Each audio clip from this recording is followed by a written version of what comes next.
Hey friends, Radhe Radhe. Welcome back to our channel that is Gyani politics. और आज हम discuss करेंगे एजेंसीज ऑफ यूनाइटेड नेशन। तो इसमें हमारी सबसे पहले आती है UNESCO, united nation educational scientific and cultural organisation. First of all, ये जो एजेंसी है वो 4 नवंबर 1946 को स्टैब्लिश की गई थी। और जितने भी मेंबर्स हैं यूनाइटेड नेशन के, बेसिकली ये मेंबर्स होते हैं यूनेस्को के। और जो general assembly formulate the policy. अब बेसिकली जो ऑर्गन्स था हमारा यूनाइटेड नेशन का, और ऑर्गन क्या था, जनरल असेंबली, वो बेसिकली इनकी पॉलिसीज को बनाती और 30 मेंबर्स की एक कम्युनिटी स्थापित की गई है यूनेस्को की, जो इन पॉलिसीज को इंप्लीमेंट करती है। ये बेसिकली ऑर्गेनाइजेशन के हेड होते हैं सेक्रेटरी और डायरेक्टर जनरल, और इसका जो ऑफिस है वो लोकेट है पेरिस।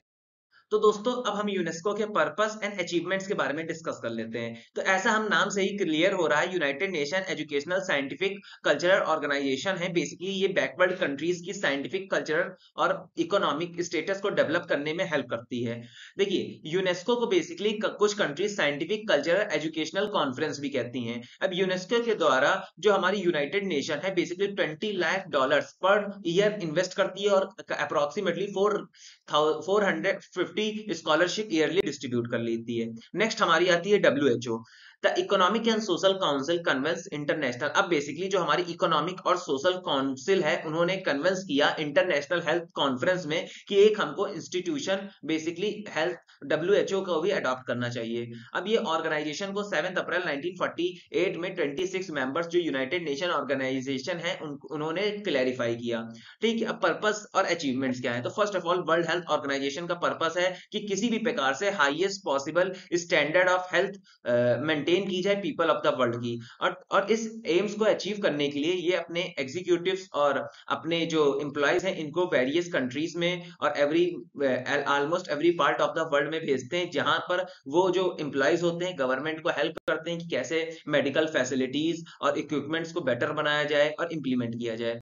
तो दोस्तों, अब हम डिस्कस करेंगे इंटरनेशनल लेबर ऑर्गेनाइजेशन के बारे में, ILO के बारे में। तो फर्स्ट ऑफ ऑल, जो ये ऑर्गेनाइजेशन है स्थापित हुई थी 11 अप्रैल 1920 में।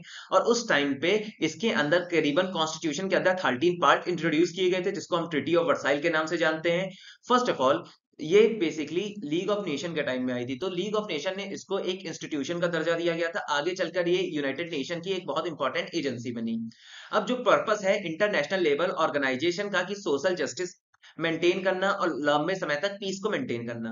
अब फंक्शंस क्या होते हैं। पहला फंक्शन है रिगार्डिंग लेबर्स। सेकंड है कितने वर्किंग आवर्स मैनेज किया जाए। मिनिमम एज ऑफ वर्कर्स क्या होनी चाहिए, किसी भी एक्सीडेंट हो जाए इंडस्ट्रीज में लेबर्स का तो उनको किस प्रकार से कंपनसेट करना चाहिए।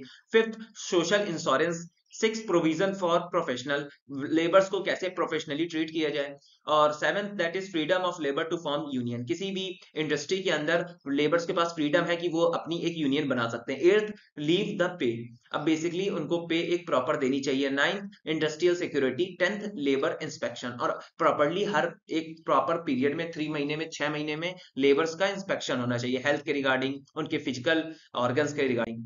अब नेक्स्ट आता है वर्ल्ड बैंक और international bank of reconstruction and development. ठीक है, अब बेसिकली ये जो ऑर्गेनाइजेशन, जो कॉन्फ्रेंस हुई थी ब्रिटन वुड्स एम्पायर, उसमें ये ड्यूरिंग सेकेंड वर्ल्ड वॉर, उसमें ये लोगों ने कहा कि एक हमको वर्ल्ड बैंक और इंटरनेशनल बैंक फॉर रिकंस्ट्रक्शन और डेवलपमेंट की आवश्यकता है।